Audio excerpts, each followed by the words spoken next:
আসসালামু আলাইকুম। যে যেখান থেকে আমার ভিডিওটি দেখেছেন, আশা করি আল্লাহর রহমতে আপনারা অনেক ভালো আছেন। আপনাদের দয়ায় আমরাও অনেক ভালো আছি। সকাল হলেই এক্সাম শুরু হবে, আর রাত্রিবেলা আমি জানতে পারলাম হঠাৎ করে কোনো কারণবশত আমাদের পরীক্ষাটা স্থগিত করা হয়েছে। তো ব্যাচ পড়াশোনায় একটু ভাটা পড়ে গেল। তো রাত্রে আর না পড়ে শুয়ে পড়লাম।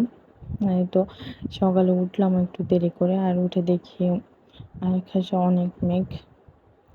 আর বাইরে তো বাইরে বের হওয়া হয়ই না, পরে পরীক্ষা চলেছে এই কারণে। আর একটু বাইরে বের হলাম, আবহাওয়াটা বেশ ভালো ছিল, আকাশে মেঘ, বাইরে শান্ত। আমি একটু ঘোরাফেরা করেছিলাম। পরীক্ষার জন্য একদমই রান্নাঘর, অন্য কোথাও ঘুরতে যাওয়া, ওগুলো সবই বাদ হয়ে গেছে। এখন শুধু একটু সময় পেলে পড়ি আর বাচ্চাদের সময় দেই। আর আকাশটা এত পরিমাণ কালো হয়েছিল, একেবারে ভয়ঙ্কর সুন্দর যাকে বলে, একদম ওরকমটাই লাগছিল। আসলে বৃষ্টি আসার আগ মুহূর্তটা আসলে অসম্ভব সুন্দর হয়।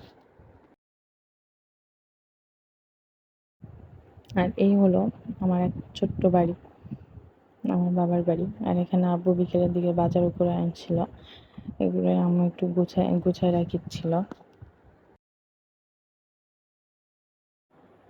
তো আমার ভিডিও যদি আপনাদের ভালো লেগে থাকে, অবশ্যই চ্যানেলটি সাবস্ক্রাইব করে আমার পাশে থাকবেন, আর ভিডিওতে একটু লাইক আর কমেন্ট করে দিবেন। আর যারা অলরেডি আমার চ্যানেলটি সাবস্ক্রাইব করেছেন, আমার ভিডিওগুলো দেখেছেন, তাদেরকে অসংখ্য ধন্যবাদ।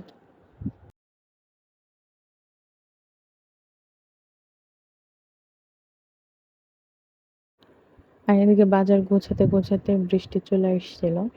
আর এদিকে তো আমার মেয়ে বৃষ্টি থেকে ভীষণ খুশি, সে বৃষ্টিতে ভিজতে চাচ্ছিল, চেষ্টাও করেছিল। আর বাইরে বৃষ্টির ফোঁটাগুলো ধরেছে আর হাসিচ্ছে। আর এত সুন্দর বৃষ্টি হচ্ছিল। আল্লাহর রহমতে বৃষ্টি হতে এতটাই সুন্দর হয়।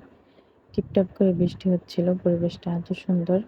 আমি ওইদিকে একটু বাইরে ঘোরাঘুরি করেছি। ছোটোবেলায় এত বৃষ্টিতে ভিজেছি, আর এখন তো বৃষ্টির পানি ছোঁয়াই হয় না। আর রাত্রে আম্মু ভা ইয়া পটলগুলা ভাজিচ্ছিল রাত্রে খাওয়ার জন্য। আর আব্বু আসার সময় বাজার থেকে তালের শাঁস আনছিল। এটা বছরের প্রথম তাল শাঁস খেলাম। এগুলো খোসা ছাড়িয়ে পরিষ্কার করে নিয়ে এসেছি, তাইবাকেও দিলাম। আর এতগুলাও খাইনি, আমরাও খেয়েছি। এত তো খেতে পারবো না, আর খেলে তো তাল শাঁস বেশি খেলে শরীরটা খারাপ করে।